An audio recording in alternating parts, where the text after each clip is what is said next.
Yeah, I know our white privilege pretty much guarantees every white child born in America is going to become the CEO of Microsoft, and he's going to have $1 billion by the time he's age 30, guaranteed.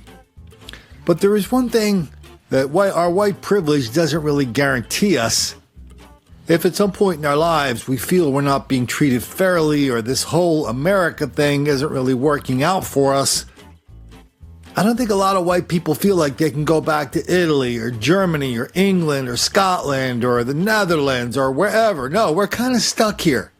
So we're kind of stuck making the best of what is undoubtedly a very, very bad situation. Now, the fellas and lovely ladies, on the other hand, they've got some options. Just like this. A wave of African Americans are choosing to move to the African continent. But why? And what happens when they get there? Returning to the land of their forefathers in search of inner peace. It has its ups and downs, of course, but I love being near the water. I love the peace. It's taken time for Cicely Williams to adapt to her new life in Ghana. But she was pushed to make the move, saying she no longer felt at home back in the United States. Right at that time where we had a lot of killings of black males and black females by the police, Trump was just getting into office. So at that time, my family and I decided that we were ready to come back. The Cape Coast Castle was once one of the main departure points for slaves that were being sent to America. Tens of thousands of Africans left the continent from this very hall. Right. So if you survived your stay here, this was going to be your last point of call, door of no return. It's become somewhat of a pilgrimage site as more and more Americans journey here to learn about their history. I didn't know why I am African. Or how you became African. She knows now that this is real. Ghana has labelled 2019 the year of return.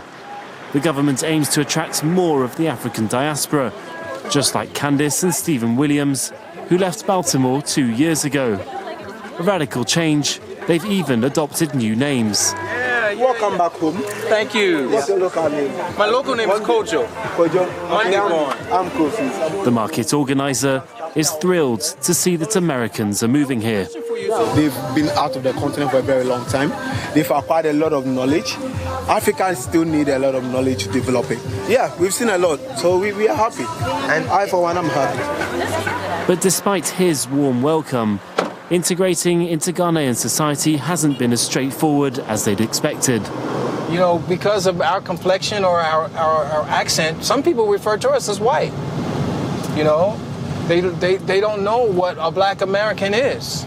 And despite being swamped in red tape and the trouble of finding a job, the former instructor has no regrets. You can see my hair was a lot shorter then. Their children and grandchildren have all stayed behind. There's no better place to be for me than on the land of my origin. Why? Because I am an African woman. They've even done a DNA test to find out more about their African ancestry. I believe this one is yours. The couple are planning on starting an organisation to help other African Americans who want to make the move to Ghana. Nathania took the leap over 20 years ago when he moved here from New York. This place, we started it in around 1995 or thereabout, and there was nothing but coconut trees and high grass here. He opened this hotel near the Cape Coast Castle. He's seen generations of African Americans settle here and says misconceptions about the continent are almost a thing of the past. African Americans are now opening up to the reality that Africa is not a land filled with jungles and people living in tree houses, and people are seeing that there's real development and growth and opportunity going on in Africa. Some are looking to reconnect with their past, while others seek new opportunities. Several thousands of African Americans have already made the move, and the trend is showing no sign of slowing down. You know, if you live in Southern California for any period of time, especially close to the border, as I did for 35 years, I reported on Mexico for several publications over the years, including San Diego Business Journal. Anyway, it seems like every 5 or 10 years, the federal government would come through like this Baja California area below California, below the border, and they would just they would just nationalize all the beachfront property.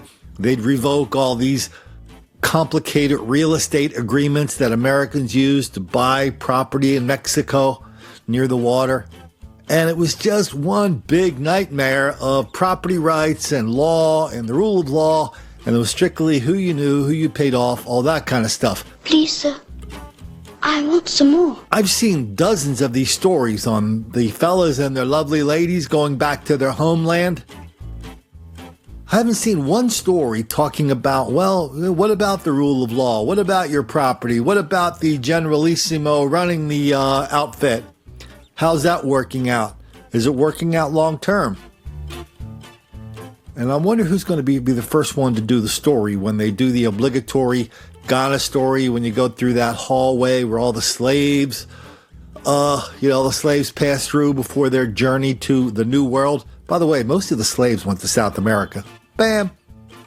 Who's going to be the first one to say, yeah, the only reason black people passed through the portal is because one group of black people was selling the slaves to the slave masters, whoever they were. So I don't know who those people were, but chances are we just saw some of their descendants on this video. Yeah, the people who were capturing the slaves and selling them, who for some reason get a free ride, mostly because reminding people that black people were intimately involved in the slave trade, both in South America, both in America, and in bringing white slaves to Africa.